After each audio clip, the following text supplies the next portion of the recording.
அனைவருக்கும் வணக்கம்.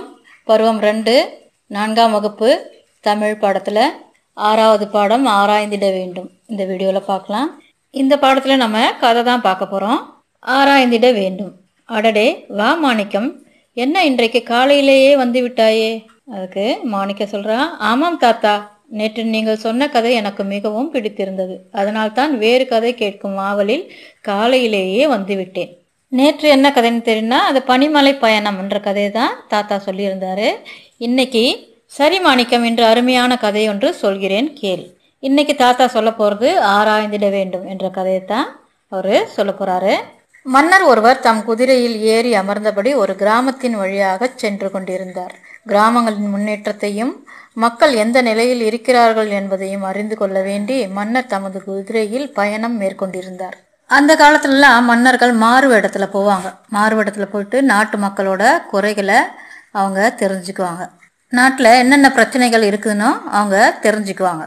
அது மாதிரியே இந்த மன்னரும் குதிரையில் அமர்ந்தபடி கிராமத்தில் இருக்க ஊர்களில் போயிட்டு மக்களோட முன்னேற்றத்தையும் அவங்க எந்த நிலைமையில் இருக்கிறாங்கன்றதை பற்றியும் அறிந்து கொள்ள போகிறார். மன்னரை போலவே அவரது குதிரையும் இரக்க குணம் கொண்டதாக காணப்பட்டது. அக்குதிரையானது சுற்றுமுற்றும் பார்த்தபடியே மன்னரை சுமந்து கொண்டு சென்றது. மன்னர் எங்கு சென்றாலும் அந்த குதிரையின் மீதே பயணம் மேற்கொள்றாரு இல்லையா? அதனால அந்த குதிரைக்கும் அந்த பழக்கம் இருக்கு. மன்னரை மாதிரியே அதுக்கும் அந்த இரக்க குணம் உண்டு. அவரை மாதிரியே சுற்றுமுற்றும் பார்த்துக்கிட்டே குதிரையும் அவரை சுமந்துக்கிட்டு போகுது. அப்போது நாய் ஒன்று காலில் அடிபட்ட காரணத்தால் நடக்க முடியாமல் நொண்டி நொண்டி சென்று கொண்டிருப்பதை குதிரை பார்த்தது. உடனே அந்த நாய்க்கு உதவி செய்திட வேண்டுமென்று மனதில் நினைத்தது. குதிரை மன்னரை சுமந்து கொண்டு பயணம் செய்து கொண்டிருக்கும் போது வழியில் ஒரு நாய் ஒன்று காலில் அடிபட்டு நொண்டி நொண்டி நடந்துட்டு இருக்குது. அந்த நாய்க்கு நம்ம எப்படியாவது உதவி செய்யணும்னு அதுக்கு மனசுல ஒரு நினைவு. அதனால் தன் கணைப்பொலியின் மூலமாக மன்னரை அழைத்தது குதிரை. அரசே, அதோ ஒரு நாயானது நடக்க முடியாமல் தத்தி தத்தி சென்று கொண்டிருந்தது. அந்த நாயை என் முதுகில் ஏற்றிக்கொண்டு அது எந்த இடத்திற்கு செல்ல வேண்டுமோ அந்த இடத்தில் விட்டுவிடலாமா என்று கேட்டது. குதிரைக்கு இரக்க குணம் இருக்கும் இல்லையா? அதனால அதோட கணைப்பொலி, அது குதிரை கணைக்குன்னு சொல்லுவோம் இல்லையா, அந்த கணைப்பொலி மூலமாக மன்னரை அழைக்குது. அழைத்து, அரசே, அந்த நாய்க்கு காலில் அடிபட்டிருக்கு இல்லையா, அதனால தத்தி தத்தி போயிட்டுருக்கு.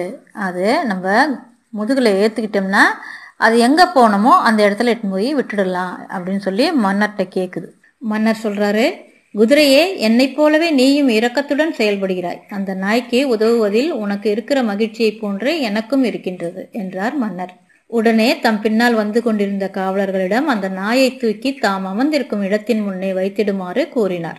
உடனே காவலர்கள் அந்த நாயை தூக்கிட்டு வந்து அரசர் அமர்ந்திருக்கும் குதிரையின் மீது அரசருக்கு முன் அந்த நாயை வைக்கிறாங்க. காவலர்களும் அந்த நாயை குதிரையின் மீது ஏற்றி மன்னர் முன்னே அமர வைத்தனர். மன்னர் முன்னே அமர்ந்து குதிரை சவாரி செய்து கொண்டிருந்த அந்த நாயானது மிகவும் மகிழ்ச்சி அடைந்தது. அந்த நாய்க்கு நம்ம குதிரை மேல போறோம் அப்படின்ற ஒரு சந்தோஷம் இருந்தது. குதிரையின் மீது மன்னர் வருவதை கண்ட கிராமத்து மக்கள் எல்லாம் அவரை பார்த்து வணக்கம் தெரிவித்தார்கள். அதனை கவனித்த நாயோ, இந்த மக்கள் எல்லாம் என்னை பார்த்துதான் வணங்குகிறார்கள் என்று, என் அருகில் இருக்கும் மன்னர் என்னை சுமந்து கொண்டிருக்கும் குதிரை இவர்களையும் விட நானே சிறந்தவனாகவும் உயர்ந்தவனாகவும் இருக்கின்றேன். இந்த மக்கள் எல்லாம் என்னை வணங்குகின்ற காட்சியை பார்க்கின்ற போது எனக்கு அளவுக்கு மீறிய உற்சாகம் வருகின்றதே என்ற மகிழ்ச்சியில் தன்னையே மறந்து அந்த நாய் மறுநிமிடம் அது தன் தலையை தூக்கியபடி லொல் லொல் என்று குரைத்தது. குதிரை மேல மன்னர் வராரு அப்படின்றத பார்த்த மக்கள் எல்லாம் மன்னருக்கு வணக்கம் வைக்கிறாங்க. அதை பார்த்த நாய் என்ன பண்ணுது, தனக்கு தான் வணக்கம் வைக்கிறாங்க மக்கள் எல்லாம் சொல்லி ரொம்பவும் சந்தோஷப்பட்டுக்குது. நம்மளை பார்த்து தான் எல்லாரும் வணக்கம் வைக்கிறாங்கன்னு அது நினச்சிட்டு இருக்கு. அப்படின்னா நாம தான் மன்னரை விடவும் குதிரையை விடவும் நாம தான் உயர்ந்தவங்க, எல்லாரும் நம்மளை தான் வணங்குறாங்க அப்படின்னு ரொம்பவும் உற்சாகமாக இருக்குது. அந்த உற்சாகத்தினோட மகிழ்ச்சிக்கே போயிடுது. அது அந்த உற்சாகத்தோட வெளிப்பாடு என்ன பண்ணுது, லொல்லொன்னு குறைக்க ஆரம்பிக்குது. நாயின் செயலை குதிரை கவனித்தது. நாயே, அமைதியாக இருந்து கொள். நீ குறைத்து கொண்டே வந்தால் எல்லோரும் உன் மீது வெறுப்படைவார்கள். அதன் பின்னர் நீ என் மீது சவாரி செய்ய முடியாது என்றது குதிரை. குதிரை எச்சரிக்குது, என் மேல அமர்ந்துட்டு நீ குறைச்சிட்டே வந்தீங்கன்னா எல்லாருக்கும் விருப்பாயிடும் உன் மேல, அதனால குறைக்காத. அப்படி குறைச்சிட்டே வந்தா உன்னை கீழே இறக்கி விட்டுடுவாங்க அப்படின்னு சொல்லி குதிரை எச்சரிக்குது. அப்படியும் அந்த நாய் கேட்கல. குதிரையே, இந்த கிராமத்து மக்கள் என்னை வணங்குகின்ற காட்சியை பார்த்ததும் உனக்கு என் மீது பொறாமை ஏற்பட்டு விட்டது. அதனால்தான் நீ என்னை மட்டம் தட்டுகிறாய் என்றது. நான் என்ன சொல்றது, என்னை வணங்குறது உனக்கு பொறாமையா இருக்குது, அதனாலதான் நீ என்ன மட்டம் தட்டுற அப்படின்னு சொல்லி, நாயே, குடிமக்கள் எல்லாம் உன்னை பார்த்து வணங்கவில்லை, அவர்கள் மன்னரை பார்த்து வணங்குகிறார்கள். மன்னர் முன்னே இருக்கின்ற நீ அதையெல்லாம் பார்த்துவிட்டு உனக்கு கிடைத்த மரியாதையாக நினைத்து கொண்டு உற்சாகம் அடைந்தாய். இனிமேலாவது உண்மை நிலையை உணர்ந்து அமைதியாக இரு என்றது குதிரை. இந்த கிராம மக்கள் எல்லாம் மன்னருக்கு தான் வணக்கம் வைக்கிறாங்க, உனக்கு இல்லை. உனக்கு வைக்கிறதா நீ நினைச்சிட்டு இருக்க, உனக்கு கிடையாது. இந்த மரியாதையெல்லாம் மன்னருக்கு தான். இனிமேலாவது உண்மை நிலையை உணர்ந்து அமைதியாயிரு அப்படின்னு மீண்டும் குதிரை நாயை எச்சரிக்குது. அதையும் கேட்காம நாய் என்ன பண்ணுது, குதிரையே, உனக்கு என் மீது கொண்டுள்ள பொறாமையானது நன்றாக முற்றிவிட்டது. அதனால்தான் எனக்கு ஒரு போலியான விளக்கத்தை கொடுக்கின்றாய். இந்த விளக்கத்தை கேட்க நான் தயாராக இல்லை என்றபடி மேலும் சத்தமாக குறைத்தது அந்த நாய். குதிரை சொல்றத அந்த நாயே கேட்கல.